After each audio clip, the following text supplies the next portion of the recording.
뭐 기억 말 나온 김에 검찰개혁 잠깐 더 말씀을 드려보면 검찰개혁은 4법인데요.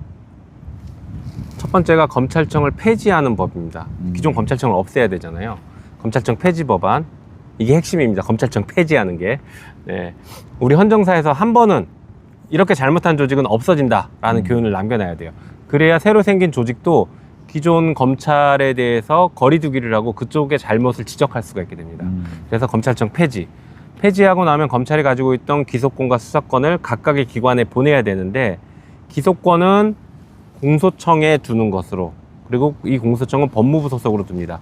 그리고 검찰이 가지고 있던 수사권과 일부 조금 더 뭐 내란 외환 이런 거 포함한 중대범죄는 중수청이라는 기관을 새로 설치해서 행안부에 두는 것으로 이렇게 정리를 했습니다. 저희 발의한 법은.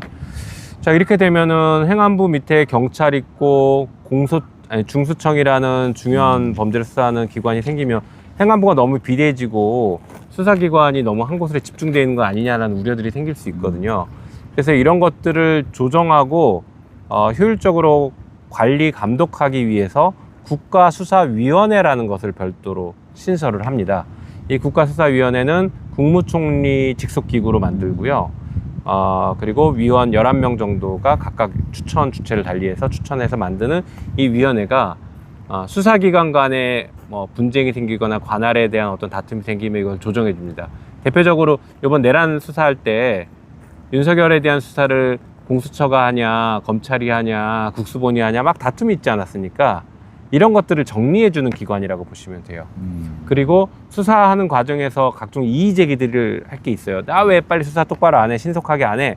혹은 내 인권을 왜 침해하느냐? 이거 기소해야 되는데 왜 불기소하느냐? 뭐 이런 다양한 이의 제기할 것들이 있는데, 그런 이의 제기도 국가수사위원회에 하면 거기서 심의해서 처리하는 방식, 이렇게 해서 이 흘러가는 모든 것들을 좀 조정하고 원활하게 돌아갈 수 있게 하는 윤활유 역할을 하는 기관이다, 이렇게 보시면 좋을 것 같습니다.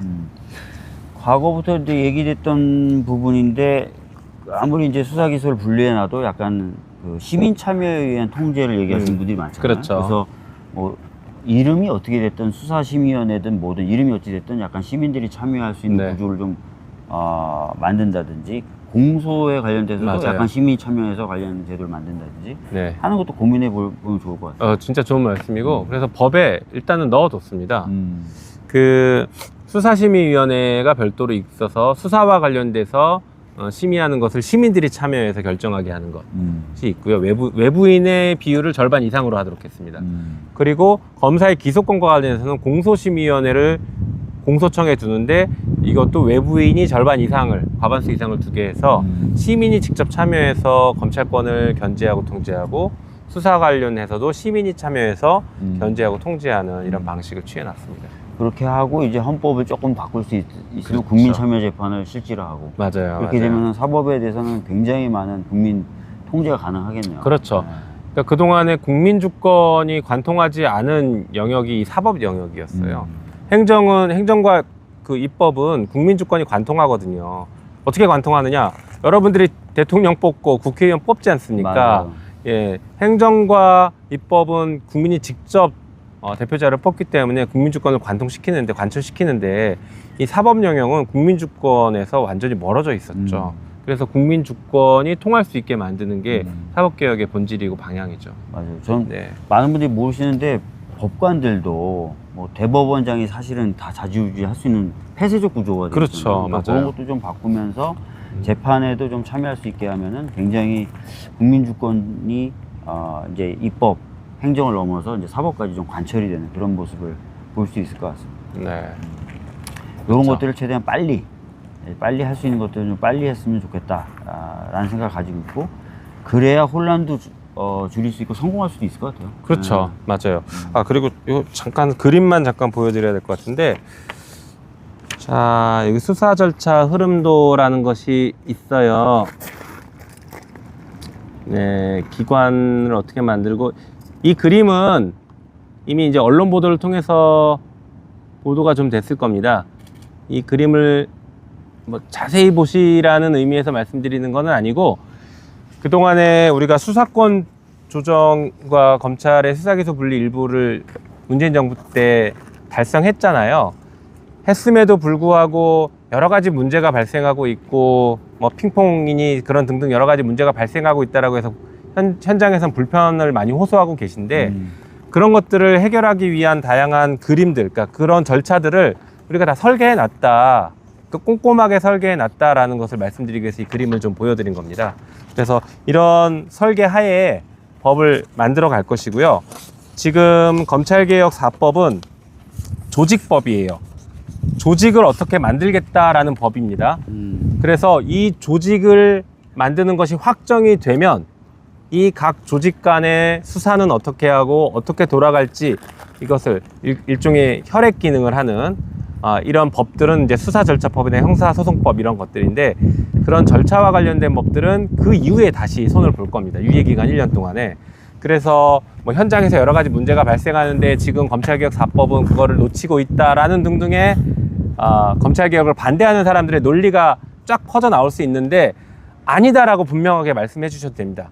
천만의 말씀, 우리는 다 계획이 있다. 일단 조직을 확정 지어놔야 그 조직에 맞게 법을 새로 고치니까 그 이후 1년 유예기간 동안에 다 고칠 거다. 그리고 충분히 의견 듣겠다라고 저희도 약속드리고 우리 지지자분들께서도 누가 그렇게 비판하면 당당하게 말씀해 주셔도 됩니다. 바꿀 수 있다. 다 계획이 있고 다 대응할 수 있다. 이렇게 말씀해 주시면 좋겠습니다. 그러니까 지금 현재는 형사소송법에서 수사 절차 일부를 다루는데 그렇죠. 내용이 굉장히 적죠. 왜냐하면 형사소송법은 재판과 형사 재판을 중심으로 한 법체계예요. 그렇죠. 그래서 그 중에 수사 부분을 예전부터 좀 따로 떼어내서 좀 체계적으로 그리고 풍부하게 구성할 필요가 있고 특히 인권 보호 관련된 맞아요. 규정조차도 형사소송법에 안 담겨 있어요. 특히 변호인 조력 이런 게 네. 거의 없죠. 그래서 그런 것들 다 법제화하고 그러면서 이제 여러 수사기관 간의 관계, 수사의 방금 말씀하셨던 대로 흐름 이런 것들을 종합적으로 정리하는 수사절차법 만들면 이제 기관을 구성하는 것뿐만 아니라 수사 절차까지 완벽하게 이제 설계가 된다 이런 말씀을 해주셨습니다. 네. 다 준비가 돼 있군요. 다 계획이 있고 빨리 하면 준비가 되는데. 있습니다. 맞습니다. 다시 말씀드리지만 3개월 이내 9월까지 끝내야 돼요. 왜 그러냐면 10월부터는 국정감사입니다. 맞아요. 그리고 11월, 12월은 예산 시즌이라 예산 시즌. 이 쟁점이 있는 법을 처리하기가 쉽지 않아요. 여야 합의를 막 목전에 두고 있기 때문에 그러다 보면 12월 이후로 넘어갈 가능성이 높은데 그러면 내년 6월에 지방선거가 있지 않습니까? 그럼 틀림없이 우리 당내에서 지방선거 앞두고 이렇게 쟁점이 있는 법안을 처리하면 중도층이 다 떠나가니 절대 처리하면 안 된다라고 우리 당내의 반발이 나오기 시작합니다. 신중론 등등이. 그러다 보면 내년 6월까지 처리 못하고 넘어가 버릴 수 있어요. 그러면 이재명 정부 집권 1년이 됐는데도 검찰개혁을 끝내지 못하는 황당한 상황이 올 수 있는 거죠. 그동안 검찰은 뭐 하겠습니까? 힘을 키워서 이 사건 저 사건 수사하겠죠. 그렇죠. 그러면서 이재명 정권의 발목을 잡기 시작할 거예요. 주요 정책들까지 다 발목 잡기 시작할 겁니다. 그러면 민생 살리기를 하려고 했던 경제를 활성화시키려고 했던 이재명 정권의 그런 정책들이 검찰에 의해서 발목이 잡히기 시작하고 나중에 정권 재창출을 어렵게 만들어 버릴 수가 있는 거죠. 그러니까 골든타임은 9월까지예요. 9월까지 중에 이 검찰개혁 4법을 통과시켜야 됩니다. 예. 그 지금까지 김용민 의원님이 설명해 주신 내용을 보면 검찰을 강화시키는 게 절대 아니고 또 수사기관을 강화시키는 게 아니거든요. 수사기관끼리 서로 견제하게 만드는 것. 맞습니다. 어떻게 보면 수사기관을 권력의 칼로 쓰려는 사람들은 싫어할 만한 법이에요. 그렇죠. 오히려 여당이 싫어할 만한 법이에요. 맞아요. 근데 그걸 하겠다는 거기 때문에 여러분들이 이제 만약에 야당에서 뭐 여러 가지 반대 논리를 하면 그럼 여당이 검찰을 자기 칼로 삼아가지고 막 휘두르면 좋겠냐 이렇게 얘기해 주시면 편하게 반박이 가능할 것 같아요. 아주 훌륭한 진짜 반박 논리인 것 같습니다. 그렇죠. 막 검찰 휘두르버리고 정치법은 막 하고 막 보복하고 막 그래서 그런 논리를 잘 설명해 주시면 좋고 빨리 하지 않으면 아마 검찰이 자기가 다시 살아나기 위해서 아까도 거듭거듭 말씀드렸지만 뭐 네. 경제 사건, 정치 사건 없는 사건도 막 만들어 수사하고 그래서 자기네들을 개혁하려는 시도를 오히려 탄압으로 그렇죠. 치부하고 이런 과정이 또 반복될 겁니다. 네, 그리고 또 한 가지 이제 검찰개혁과 관련해서 중요한 게 있는데 그게 바로 검사 징계와 관련된 겁니다. 그동안의 검사 징계는 검찰총장만이 할 수 있었어요. 검찰총장이 징계에 회부하지 않으면 검사가 아무리 나쁜 짓을 해도 아무도 징계를 못 합니다. 그러니까 검찰총장을 중심으로 검찰이 똘똘 뭉쳤던 거죠. 그리고 검사가 잘못하면 수사도 그동안 검사가 했죠. 지금 이제 공수처가 할 수 있지만 공수처가 쉽죠. 공수처가 지금 아직까지는 힘이 약하다 보니 검사에 대한 수사도 제대로 하기 어려운 상황이에요. 경찰이 하려고 그러면 영장 다 기각해버리죠. 그래서 이 검찰을 효과적으로 견제하는 가장 핵심적인 방법이 검찰의 상급기관인 법무부 장관이 검찰을 직접 감찰하고 그다음에 필요하면 징계도 회부할 수 있게 만드는 겁니다. 그동안은 법무부가 검사들을 감찰도 못했어요. 맞아요. 예, 2차 감찰만 가능했죠. 근데 이번에 직접 상당히 감찰하고 상당히 법무부 장관이 징계 회부도 할 수 있는 이런 검사징계법을 최근에 통과를 시켜놨습니다. 그래서 그 법에 따라서 좀 최근에 아마 논란이 될 수 있는 여러 가지 검사들, 게다가 내란과 관련해서 내란의 밤에 무슨 짓을 했는지와 관련된 검사들, 여기에 대해서도 감찰할 수 있게 길을 열어놨습니다. 그러니까 국회에서 왜 검사들 자꾸 탄핵하냐라고 많은 사람들이 얘기하거든요. 그렇죠. 구조가 이래서 그래요. 아무리 잘못해도 제 식구 감싸기 품 안에 들어가 있는 검사들을 어떻게 손을 볼 수가 없었어요. 그래서 유일하게 국회에서 탄핵을 한 거고, 오히려 이제 탄핵 행사가 너무 자제되어 왔죠. 어떤 그랬죠. 측면에서 보면. 그래서 네. 잘못한 검사들을 무소불위의 어떤 권력을 행사할 수 있는 사람처럼 만들어 버렸는데, 이제 이게 바뀌면 네. 적어도 법무부 장관에 의한 징계 개시는 되니까 가능하게 돼 있죠. 조금 바로잡힐 수 있는 여지가 좀 많이 생긴 거죠. 네, 맞습니다. 한편 지금 이 검사 징계 절차는 과도기적 징계 절차라고 보시면 돼요. 우리 이재명 대통령께서도 공약으로 검사의 파면 제도를 없애겠다, 파면 제도를 도입하겠다. 다시 말해 탄핵으로 하지 않더라도 징계로서 파면시킬 수 있게 하겠다, 이런 공약을 내걸었습니다. 그래서 그런 것들은 나중에 이제 공소청법을 발효하면서, 공소청법에는 이미 그동안 넣어놨어요.